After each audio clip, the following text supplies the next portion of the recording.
Hello, hello, hello, and welcome to Widowhood Real Talk with Tina. My guest today is my brother Jesse Beckom III, the youngest sibling. We are going to have a very candid conversation. That rugged exterior just lets you know that everyone is impacted some way or another by losing a loved one. My brother's candor and transparency will give you a true sense of what people in my hood look like and how committed we are. Thanks. And here we go, jumping right into it. Many people talk about the ups and downs of married life, but no one really prepares you for life after your spouse passes away.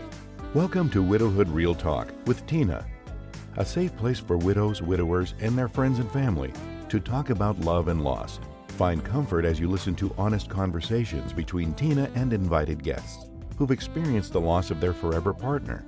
Share their stories of love, grief, and healing. You are not alone in this journey. Join today's episode and discover a wealth of resources and learn how to connect with others who are traveling the same path. This is Widowhood Real Talk with Tina.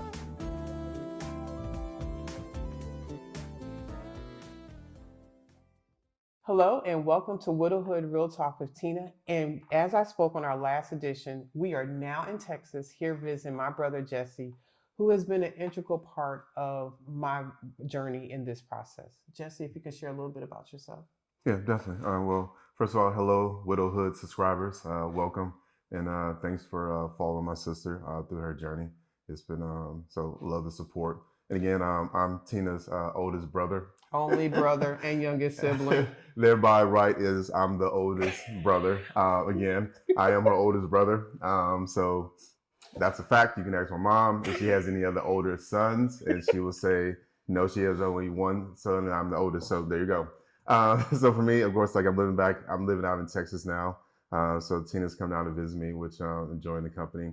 And so I went to school at Iowa State University where I played football, as well as got my graduate degree in undergrad and community regional planning there. From there, I competed on the USA bobsled team, on the national team for over a decade there. When I competed, I was actually chairman of the athlete advisory committee also.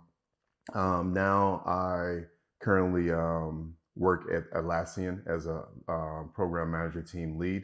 And I haven't really stepped away completely from the Olympic movement. So I'm on the ethics committee, one of the members of the ethics committee on the for the United States Olympic and Paralympic Committee. So I serve in that manner, just trying to make sure, just trying to still stay involved and help count and guide like the process. At Atlassian, I also work as the chairman of the employee resource group, which is called Black Atlassians Group.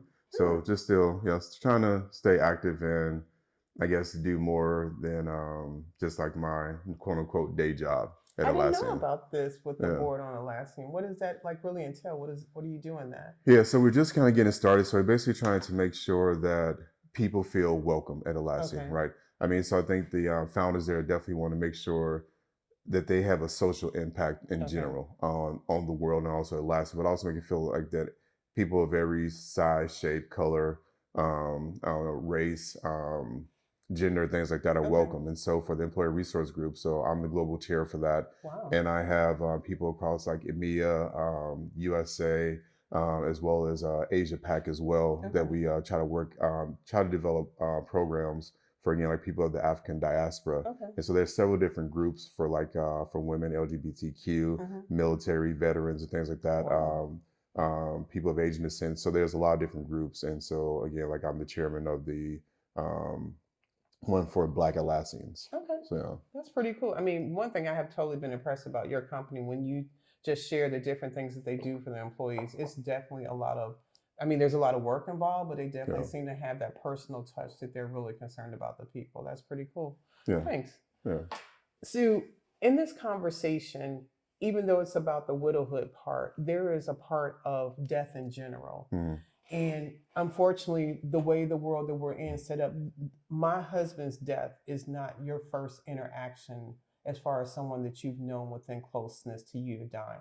Yeah. There have been other people. Can you share some of those experiences, even from your youth or things that you can recall?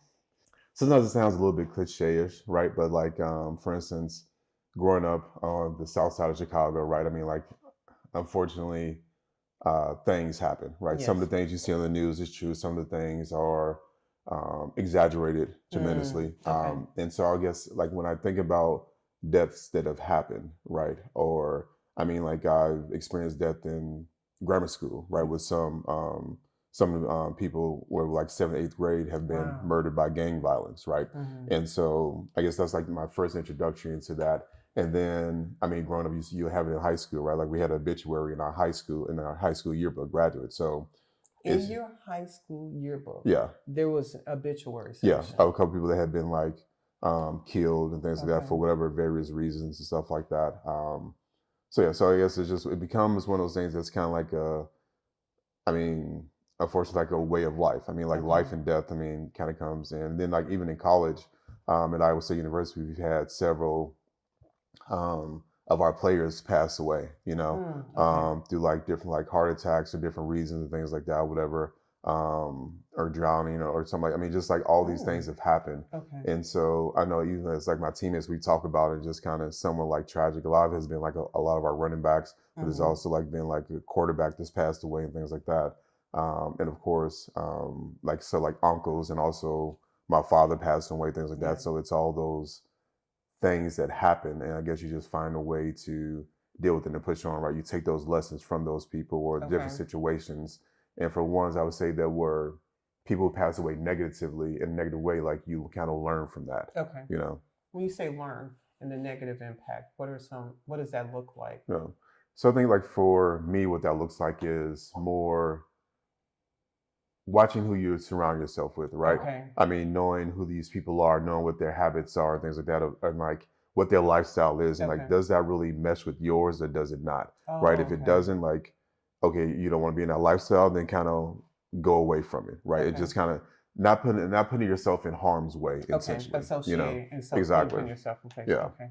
That is fair. So understanding that, Hmm.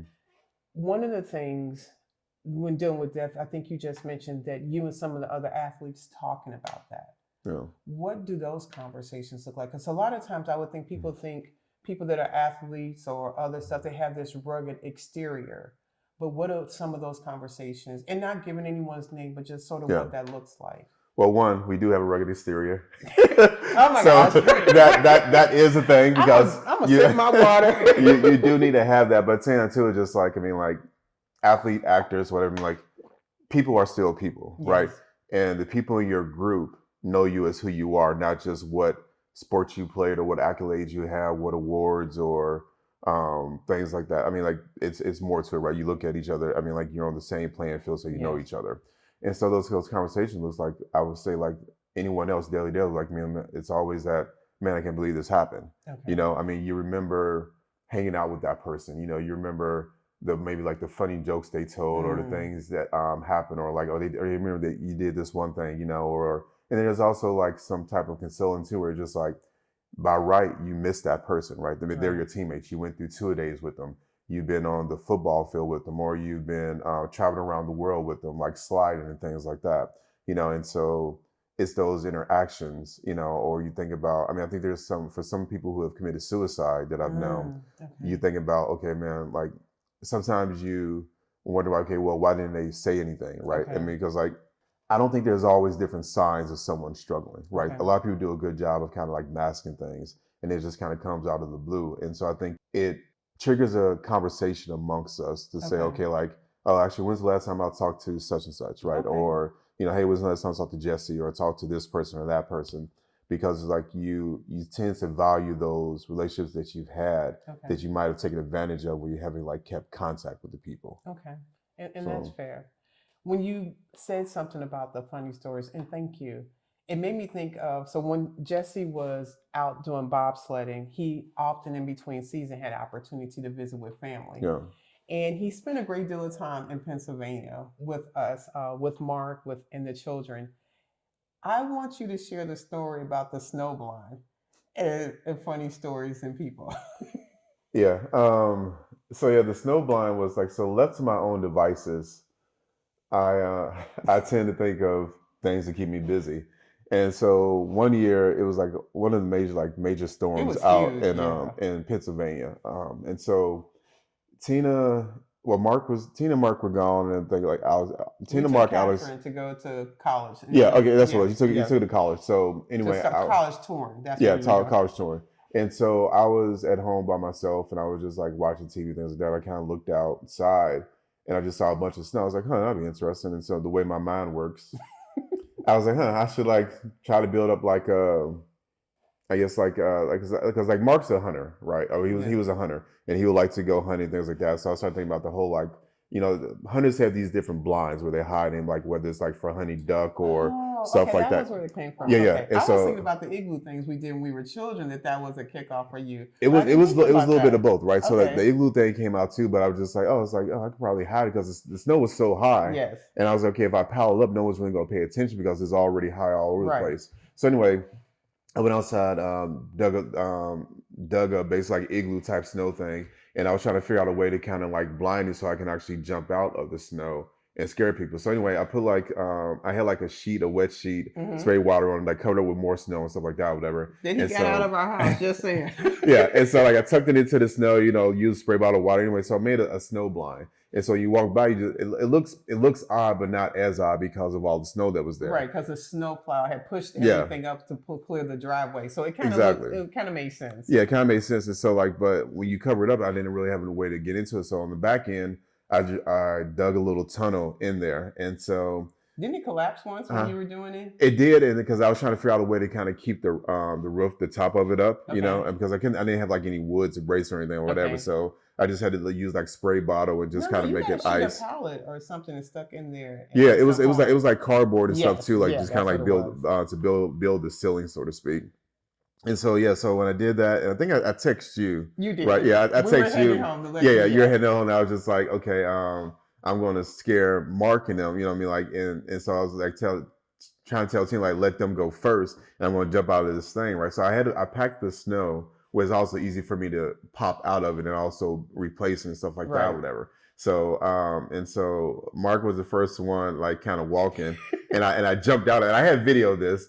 And and Tina's holding the phone, but she's dropping the phone. I did a horrible job. And so, because she's like laughing while it's going on, and so I jumped out, whatever. And Mark just like, and then he's like, I wasn't. Then like I looked at it, he's like, I wasn't scared. I was like, you were scared. I was like, I got the video. He's like, no, I wasn't. He's like, you lucky I didn't shoot you or something like that. No, whatever. He said, I'm gonna chop you. Yeah, like he's gonna chop me, but I'm just like, I was like, how you gonna chop me while you falling backwards? Yes. And so I was just like, he's like, that wasn't scared. I was scared. I was like, whatever, man. I got you. So he never admitted to it. Then I got Alex later. Alex was really good. Oh yeah. Alex was like, "What the?" And he's like, "How did you?" He's like looking through, the like, look on his face in the video is just like, because he said like, and now at this point, Mark is full on to it, and so we're pushing Alex to go into the house, and Jesse attacks him, and then we had a family friend. Yeah, we called them over late at night. Yeah. And we scared her, and she was like crying. Yeah, she was all terrified. That was great. She waged him out. You know what we're talking about too. And when you see this, we're talking about you. So that was good. So Mark was not just my husband. Yeah. He had, what was he to you? Because and how old were you when you like first met him? Yeah, so I mean, Mark was, telling about right, like my brother-in-law, things like that, but also like family, I'll call him like my brother, yes. And so I don't know, maybe it was like 8 or something like that. Those pictures 8 or 9. Yeah. And so initially, when I met Mark, I think again, like I was like I had to be like 8 years old, 8, 9 years old. And so like Tina brought him home. Like I remember we were playing. What is it? I'm not sure we like had to go see something like that. But anyway, like I was running away from Tina, and like Mark actually tackled me, and he called because your sisters like to kiss you and stuff when you're younger, right? Because they know like little boy, like you don't want to be kissed by your sisters and stuff like that, but they think it's the cutest thing ever, right? And we still do it.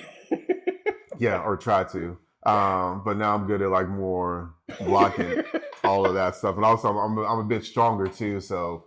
So it doesn't really go down that way anymore. But anyway, I was running away from it. I remember Mark tackling me, and I remember being pissed off. And I'm like, really? I was like, you're the only other dude in the house other than my father. You take the women's side on it, So, so I was like pissed off about that. But again, like as time went on and stuff like that, like Mark would come to my high school football games, and like he bought me my first, I guess, and only baseball glove. Really? Yeah. So Wow. we Okay. do so he'll when he was in town, like he came like just kind of like throwing the baseball with me outside the house. But again, like I say, he came out to my football games in high school, and then also came out to the USA bobsled races as well. Okay. So I thought that was pretty good. I don't think he ever had a chance to come watch me play at Iowa State, but yeah, during Okay. high school. So it was like, yeah, it was a good relationship. And again, he taught me about hunting and, of course, I don't know, like shooting his crossbow or like a bow and arrow and stuff like Mm-hmm. with the he had like this little deer. Compound. Yeah. Yeah, yeah. Oh, What the in the yeah, the backyard. backyard Yeah. little deer thing. So I was Yes. sitting out there shooting the bow and stuff like that. So that was Okay. fun. Or like I remember driving around you guys' neighborhood, just kind of like talk with him and like he'll see like some turkey tracks or deer tracks and we'll Finger shooting. well finger shoot, but then also too we just pulled over one time and he was like, let's see if we can, and we start walking through the woods Oh, and okay. like back in some of your neighbor houses and stuff like Okay. that, just kind of like following the tracks and things like that. So Okay, he was just good with that. yeah. Yes. So I mean, it was yeah, definitely like a great relationship. Definitely miss him and stuff like that. And so it's just like a lot of the nuances of things, and I don't know, his ability to tell stories for the longest stories ever. I think it actually runs in his And family. laughing at the same time yeah. while And he's it's telling just the story. and like And you're like, can I get to the point? Because he's laughing at through Yeah. and you don't even know if you're going to hear the story. and sometimes it's not always a funny story either, but it's just like the fact that he thought it was funny Yes. made it even like more funny. And I'm just like, all right, I'm just gonna listen to this story. But yeah, it's like the arm shooting. I mean, the pistol shoot. I remember like we were out at one of Alex's soccer games when Alex was younger. And all of a sudden, like we're sitting there watching it, I was just see like Mark over there, like pew pew. I'm like, what the hell he did? I see like a flock of geese in the sky. I'm just like, what are you doing? He's like, man, if I had my gun, I'm like, all right, man, whatever. But it just, yeah, And that was cool because Mark was a IBEW electrician, so Yeah. he traveled a lot. So that actually allowed him to be different places and Yeah. actually insert himself, be there in your life and do things. If that job wasn't set up that way, that may have not happened. So that is Yeah. pretty cool. So it's interesting. Every time I talk to you, I learn something different about Mark that I didn't know about your interactions. That is pretty cool. yeah. I guess we never really talked about it. I guess like all the different interactions that we had, or like even like the text messages or some of the calls and stuff like that, or whatever. But Yeah, the baseball glove. It's like Yeah. I'm first time hearing about that. So let's go back in time when it is the day actually Mark really took ill and had the heart attack. How did you find out about that? Well, I mean, luckily for us, like our sibling group is pretty tight, you Mhm. know, and when something happens, we all like text one another and stuff Right. like that, you know, as far as like what's going on. And I remember, I think maybe in Yolanda or someone texted me, like we learned that Mark had like a heart attack. Right. And I was actually like, this is when I was working for eBay at the time.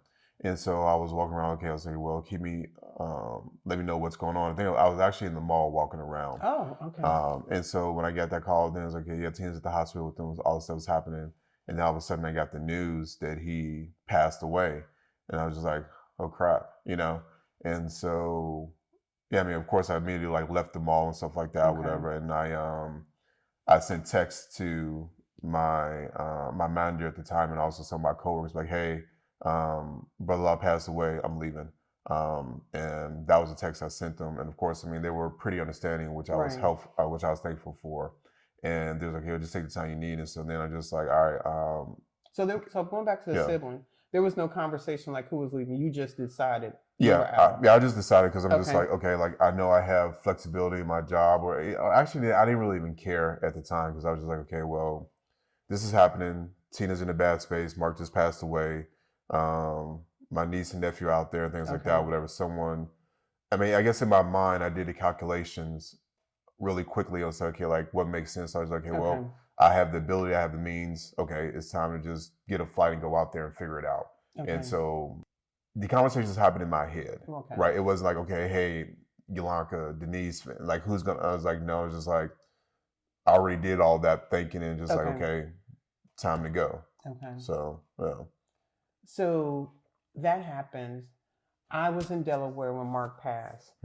And by the time you came to Pennsylvania, I was already back. You didn't come to the house before me. Right. Do you recall that experience, what I looked like, and just taking that in? What were your thoughts with that? So I think like for me personally, like the way I do things is like I compartmentalize a lot of different things. Okay. And so for at that point in time, it was like the emotions inside of me were basically like kind of like cut off, right? Because I know Okay. like there were executional things that need to happen. What did we call the table in the? What did we call it? The command central, or there was some name we had I for can't all remember. the. It might be command system, something like that, whatever. I can't Okay. remember, but Because we yeah, were trying to yeah, stay get everything. And focused. so my thing was just like, okay, like I know my sister. So in terms of like your state, what I mean, I think your state was like what I expected to be. Like somewhat, well, not somewhat, but like emotionally broken, disheartened. Lost, like just kind of cloudy because it's like it goes from like having a good time to all of a sudden your life is now changed, right? I mean, like you've lost your husband over that you've been married to for decades, Right. and so it's just like it was what I thought it would be, right? And In disarray. understanding that Yeah. is really why, because somebody may see me now 5 years later and really go, well, maybe it wasn't that bad, or maybe it wasn't that difficult. But when you look back and see that it was that bad. Oh yeah, I mean, because like I said, like there's like the whole like it's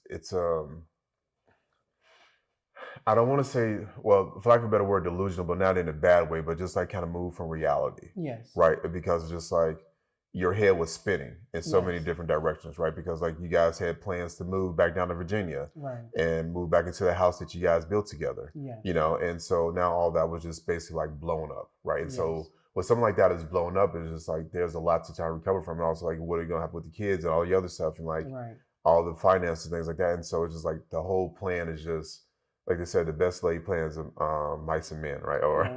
and They so go like astray. yeah, it was just kind of like blown up. And so I remember when we were going to look at the funeral home, the cast and things like that, and you're just like, yeah, you want me to drive? I was just like, Tina, I was like, you're not driving. I mean, like, I remember. I was just like, what do you mean you're driving? Like, you're not in the right mind frame to do any drive. I was like, just like sit there, I'll drive and do so, because like that doesn't make any sense. I mean, you're just like extremely emotionally compromised. Yeah, distracted. Yeah, there's no way you can focus on the road or things that you need to do, because your mind, your mind, your heart, everything is in the fact that, okay, you just lost the love of your life. Right. So functional wise, it's just like, hell, I wouldn't trust you to cook something, because you'd be like days out somewhere, so. And that's a really good point. And I'm glad I want to talk about that a little bit. The idea of losing your spouse, somebody may have lost a child or somebody close to them, that emotional distraction, to be able to have somebody that you can trust in all aspects, whether it's helping you make decisions or things like that. I found that to be very valuable. I was glad that when I remember opening the door and going like, how did you get here? And you go, I took a plane. Yeah. And I was just like, the things weren't clicking Yeah. in my mind as far as how things were going about.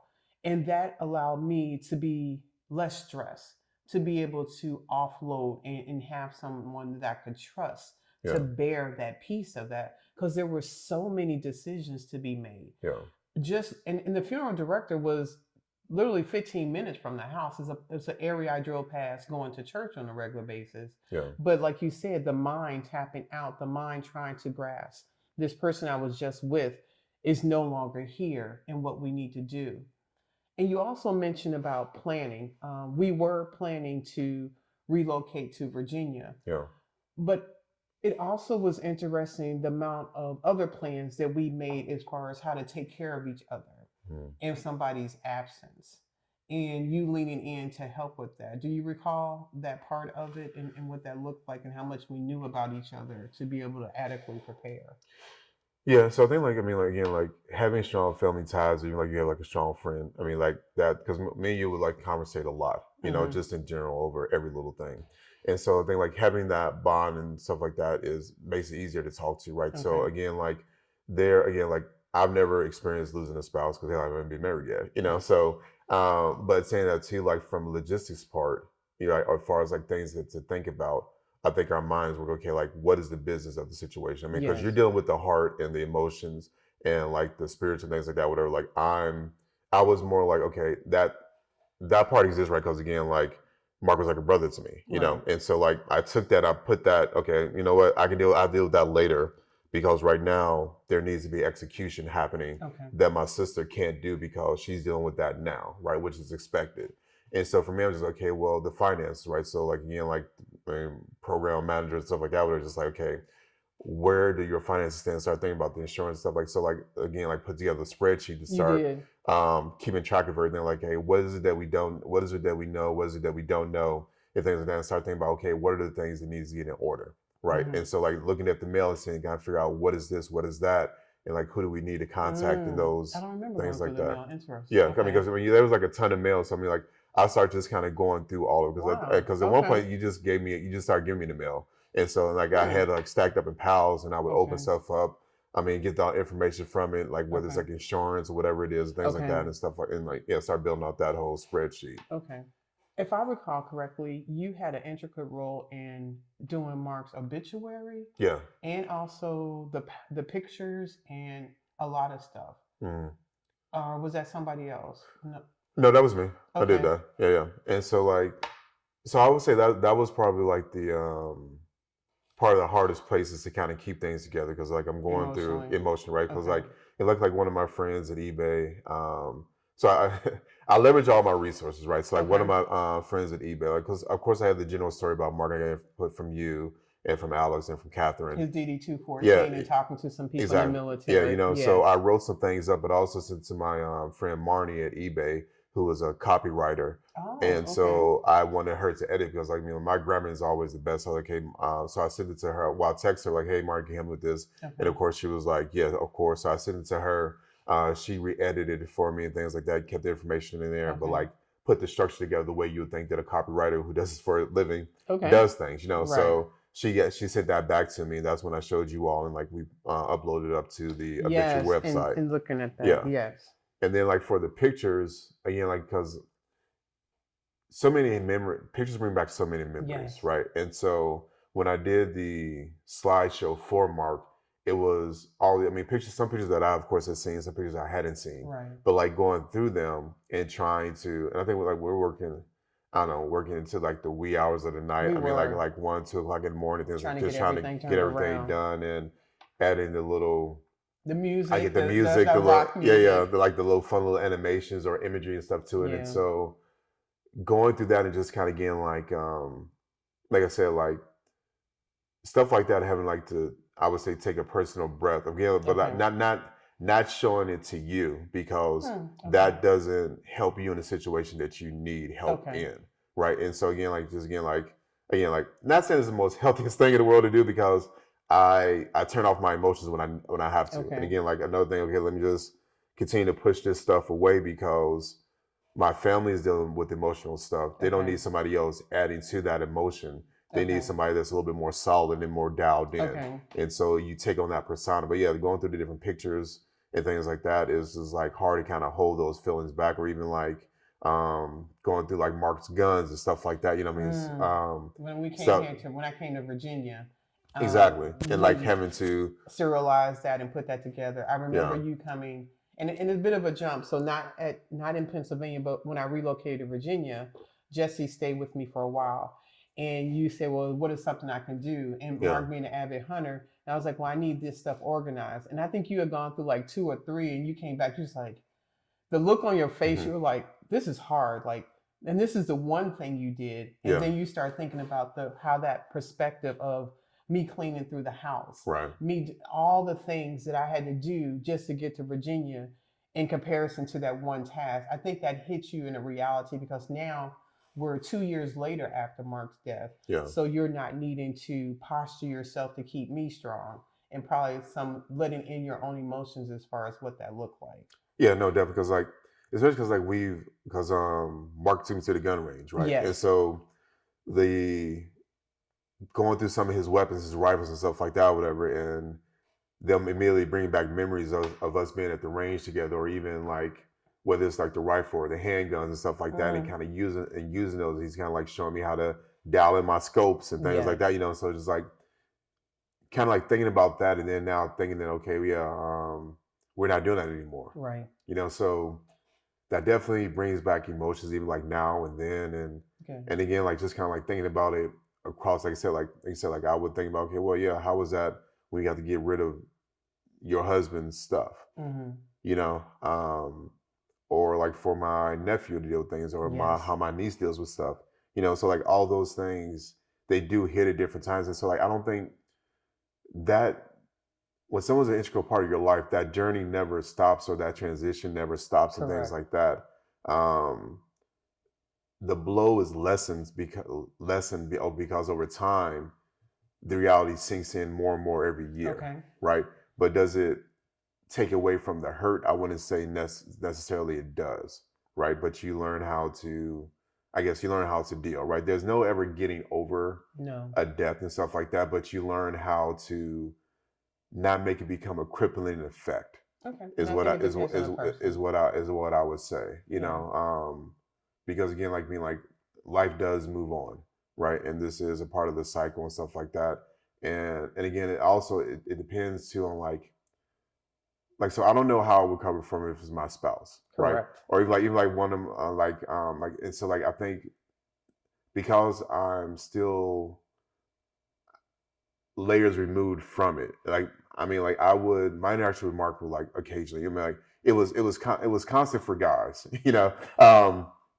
But again, like I wasn't you. Like I'm not living with them. I'm not seeing them every day, Right. things like that or whatever, it's like that. But like even like for me, sometimes when I was still at the house, it was like, yeah, you do have that feeling that that person's going to walk back in the door. Yes. And that never goes away. And like for you, and like if I can imagine what it was for me, I can only imagine 1,000-fold for what it is for you and the kids.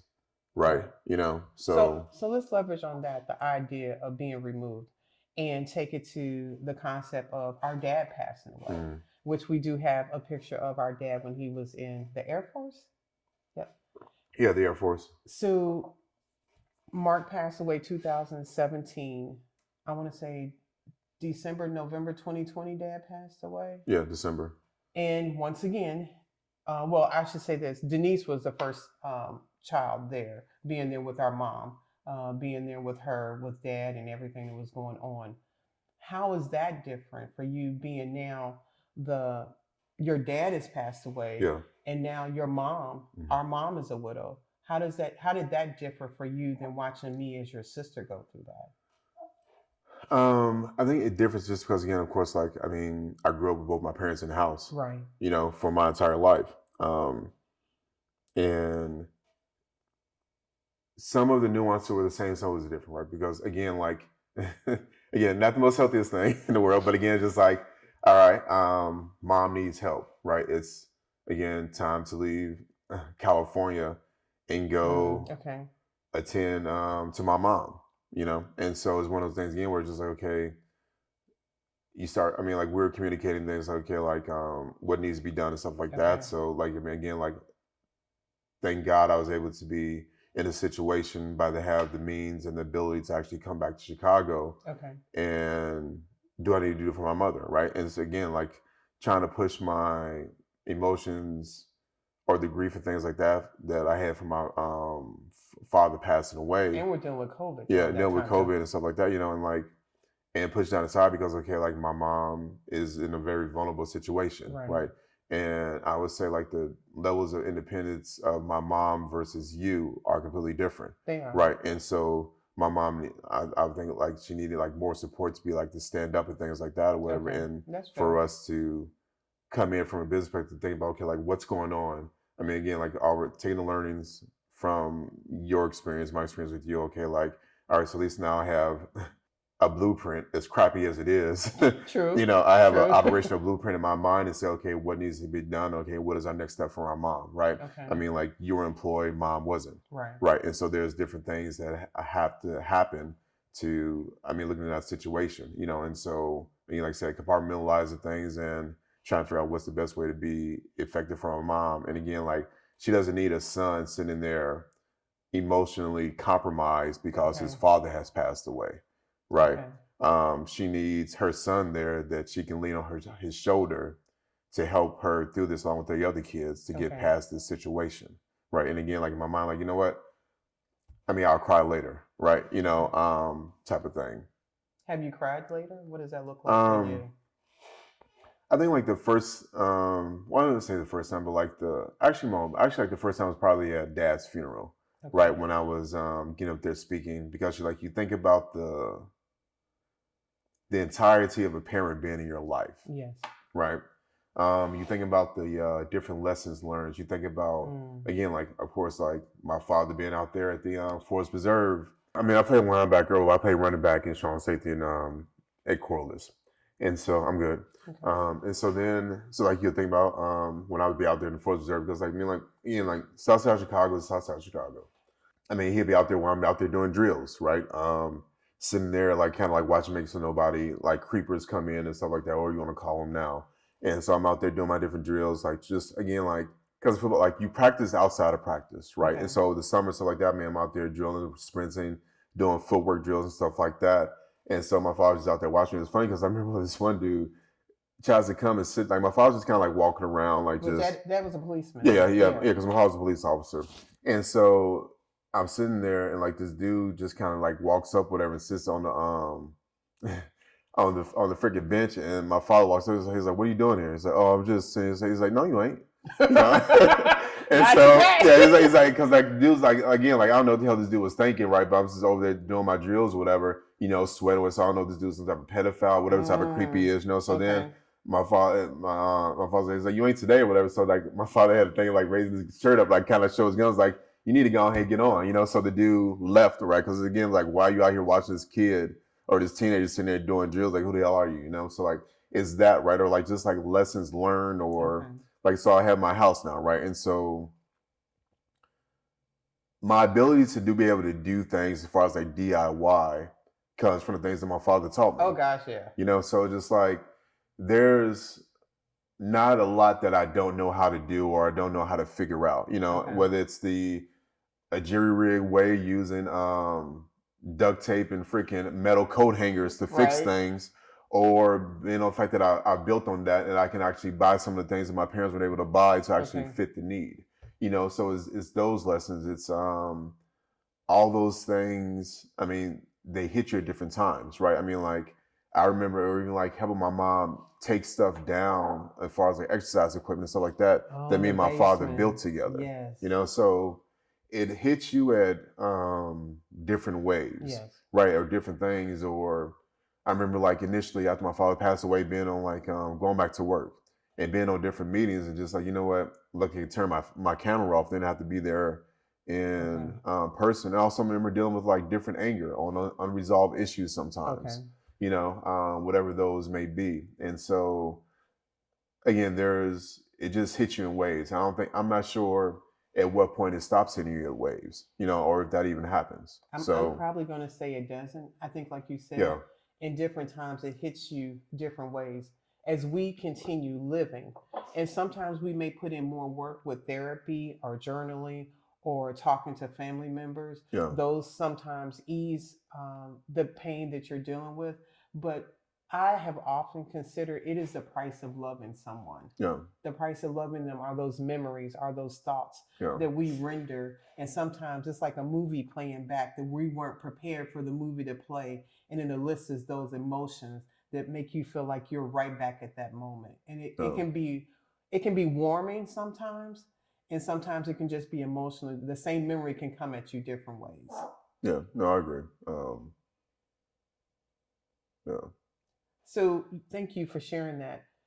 When we were there with our mom, one of the things I remember was our mom strategically letting us know what needed to be kept, what didn't need to be kept. But at some point realizing her watching that happen and play out was different than her being able to orchestrate that. What do you recall of that portion of it? Yeah, I remember that too, because again, like throwing stuff away is equivalent to kind of throwing away that person or that life. And so I think as we started moving stuff, we realized that, okay, mom needs to be out here, because everything we throw away is throwing away pieces of dad. It's throwing away pieces of their lives, for being married with over 40 some odd years, and so in that house. And so that's when we realized, okay, we need to get mom down to Virginia or somewhere else because there are some hard decisions that need to be made in terms of what we're throwing away because of course mom wanted to keep everything, and so and I realized that too because I remember we were cleaning out the basement. There was a lot of stuff just in the backyard, right? And mom looking out the window, kind of just seeing us wanting throwing away some of the stuff, like, and she And it wanted was to, stuff she already said we could yeah, dispose we of, could just, but but that actually, fog and yeah, looking at that most it's actually like distraction. seeing all of it out the house because we're trying to get rid of it in stages and have like the dumpster and stuff like that. Right. And I know like mom wanted to because my mom's heart is my mom's heart. She wanted us to kind of donate this stuff. Now realizing, okay, some of this equipment is like 30 years old and you can't really donate it, and like, and so sorry, mom, we threw a lot of it out. Because there was no way. I mean, some of the stuff was just like too rusted and things like that. No one's Right. going to use it, and so yeah, we need to get mom out of the situation. So I mean, again, like make sure she's around loved ones, but she Right. didn't need to see. She didn't need to see it executed. Yeah, it happened. She Just need to- identified. yeah. She just needed to know that it was taken care Exactly. of. And so that was why we realized, okay, it's time for mom to go down to Virginia and like get the stuff she needs and pack her up, go down there with you guys and stuff like that. And so even like for me though, because you were there like a whole month. Yeah, it was me the whole month, and like after everyone left, I was still there cleaning stuff out, and so some of that was kind of therapy for me as well because as I was cleaning stuff out, again, like some of those memories came back, but again, just like still on mission to take care of everything, right? And get the stuff shipped out, get the stuff packed up, and out of the house. And luckily, my boys in Chicago, right, was still there to kind of help me pack some things up, and get things. Like my homeboy Lorenzo, my homeboy Chris, I got my cousins there, like James and stuff like that, whatever. So they were kind of able to come help me move stuff and things I could do on my own, things like that. He is rugged, but he cannot pick up everything. So like, I mean, and again, for them, it was like no question, right? It was just like, it was like, JB, what do you need? That's your hood, right? Exactly, there. Yeah. So just like, so again, like my boys on the block, like who always be my boys on my block, and my family, right, were there to help me when like my direct siblings needed to go back and again like handle my mom, right? So I was on deck to take care of the rest of the stuff. So now we're 2 and 3 years out. Yeah. Mom has her own podcast talking about weight management and things like that. How has it been to watch your mom continue living in the absence of dad?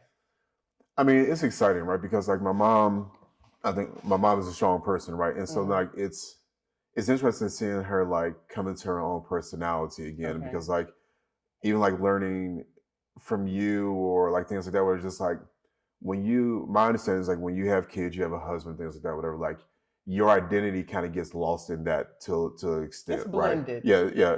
It gets kind of blended into like, and again, like now mom's trying to, I mean, like I understand like, okay, like what food does mom really like, right? Okay. She's not really having to buy food. I mean, she hasn't had to buy food for the kids in a while, but it's still those patterns there. But she was like, well, buy stuff that my father likes, right? Okay. So understand, like seeing her kind of understand, like, okay, like, hey, what does she like to really do with her time, right? Separate from my father, right? Okay. Now, get me wrong, like certain things, like I mean, I know my mom still likes playing cards, so when she came to visit, we'll still play cards. The country music thing, finding out about that. Yeah, I didn't know. It's like my mom liked country music, right? And it's just like it's funny because like my friends and people give me crap that I listen to country music. Like, oh well, now I know I get it honest, right? Because I do like listening to country music. I mean, I listen to everything, but like I will listen to country music in the car, and like also like having my mom send me her country music playlist. Like, hey Jay, have you listened to this? I didn't know your mom sent you a playlist. Yeah, from iHeart Radio, and I'm just like, oh, I haven't heard this one. I was like, I'll take a listen to it, So like, it's seeing like the different phase, independent. Also like just like the phase of like that she's in now versus what she was. So Jesse, we've talked about mom. We've talked about my situation. We've talked about death that has impacted you outside of family members. And thinking of all this, what lessons have you learned from death? Sucks. Yep. I guess I never really thought about like in terms of like what lessons I learned from death. If I had to, like define it, which I'd have to right now, is I would say that of course time is not a thing that's promised. True. Whether it's day 1 or year 80. That's true. That's not promise. I mean, like I've learned like make the most out of what your time is, right? also your time here on earth has an impact, right? Mm, It has an impact on people you know, people you don't know, right? Of okay. course, it has impact on your family. And so, what is that impact going to be, right? Is it going to be negative? Is it going to be positive? I mean, I think in general, there's a mixture of that, right? Okay. There's learnings that happen, right? All the times where you're living, you're learning something, right? In death, there's no more to be learned, Okay. right? At least not for the person that's died, but from the people that were there. I mean, you learn to extract, I think, like some of the good lessons and stuff that were Mm, learned, those good times, but also looking at some of the things where, hey, okay, maybe this person messed up or something like that. This could have been better. okay. And so for me, that's kind of like what I take from it, Okay. right? Is you draw from the experiences, right? There are memories, there's learnings that all happen there. There's I think you take from it too that like no one in this world is perfect, right? That's very true. Yeah, so that's what I take from it. And also it teaches you how do you still execute when things are down, when you're emotionally Okay. compromised, right? So I think it teaches you a type of toughness in itself and also like kind of like Survival? yeah, I would say like survival, right? Okay. Survival and like like how do you do things? How do you push forward? How do you still help and still be effective? Okay. Even though, like I said, like, you might be emotionally compromised because it happens, right? Right. And so I think it does make you stronger in a sense if you don't break. I mean, like I know people, everyone's different, right? Yes. And some people have different breaking points, and some people never recover from a death Yes. in a family, right? But it's just like again, like I think the way we're built, that's not an option. Okay. Just as far as it's a sibling. Yeah, as far as Okay. the siblings, we don't. Again, each one has their own way they deal with things, stuff like that, whatever. But for us, just like that's not an option. I think it also No, lets we you know. schedule it for later. Like Yeah, you said, yeah, the pride. we'll It schedule was like, we'll schedule that for. we got to put that aside. Yeah, I don't. This I have to do later. Yeah. I'm gonna have to break down. It will happen. Yeah. It's just when we're gonna do it. Yeah, Yes. but saying that too, like I mean, like yeah, the breakdown happens, but again, like it would not cripple us for long the way we're built, right? Okay. And how we respond also too, like it also teaches you like who are those people that you can lean on in those situations, right? So like Okay. you learn a lot about who you are, about who the people around you are as well. Okay. Like who are those true friends? Who are Okay. those friends that are family and things like that, whatever. Like so that's what I've kind of like learned from that, right? Okay. Any closing comments? Anything you want to share that with anyone? I guess like what I would say is that there is no schedule on how you deal with your own personal grief. There is an expectation to say, okay, hey, you know what, in 4 years I'm gonna be over this, in 5 years I'm gonna be over it, right? It's just like I wouldn't put that pressure on yourself. I would take it as it goes. I would also say that it's worth talking to someone about it, whether you're comfortable with like a counselor or something like that, or even just like family member, Yeah. right? And so like however you want to deal with it, I mean, I think as long as it's in a positive manner, to try to deal with like find positive ways to deal with things, right? Like maybe you need to get out the house and be around other people. Maybe you need to work out more, but like it's kind of a negative thing that happens, but try to find a way to make it into a positive where it's just like it's again, like I mean, I get pissed off sometimes. I hit the gym, right? I mean, like I take that anger and I turn it to something positive where I'm not letting it like become like a really something negative and tearing me down Okay. or even impacting somebody else negatively, right? Okay. I mean, write some poetry or something like that. So like I look at it again like taking this horrible thing that's happened and impacting your life and trying to see how you can make it into something positive or like thinking about like, okay, what would that for me like okay, what would that person want me to do? Like or like have like laugh Okay. when you remember the people, right? Okay. At those times where things were like pretty funny or the thing that they do is just like don't deny yourself the emotions that you're feeling because you think you owe it to somebody else to be this way or that way and things like that. Like you still have to take your time yourself. Yeah, I know I compartmentalize things when I have to because those are the different roles I need to play and I identify that. But do I take time to cry or think about that person, stuff like that, whatever? Yeah, I do, right?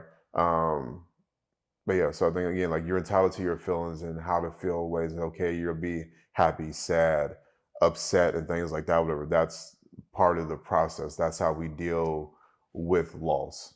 So, Thank you. Thank you, You're Jesse, welcome. for being here. And thank you for being here with us with this episode of Widowhood Real Talk with Tina. Have a good day. Wow, we just wrapped up an episode of Widowhood Real Talk with Tina with my brother Jesse. And we talk a lot, but I am just so excited that he just brought his fullness and full self to this conversation. I'm grateful for him opening his home and his heart and his soul. I pray that the information that we talked about encourages you, it helps you, it makes you stronger. It lets you know that healing and health and encouragement and opportunity is available for you. And just encouraging you to be able to seek out the people that are in your hood, your family, your friends, your therapists, to be able to get the strength that you need to be able to endure as you continue to live your life in the absence of the person that you love. Thank you for being here with us through this journey, and I look forward to talking to you soon. Bye. Thank you for spending another episode with Widowhood Real Talk. If you found the contents of today helpful, share the episode to anyone you know who may need it. Subscribe to the show and tune into Widowhood Real Talk each week. Then visit widowhood-realtalkwithtina.org to join the community and access additional resources. Remember, you are not alone in this journey.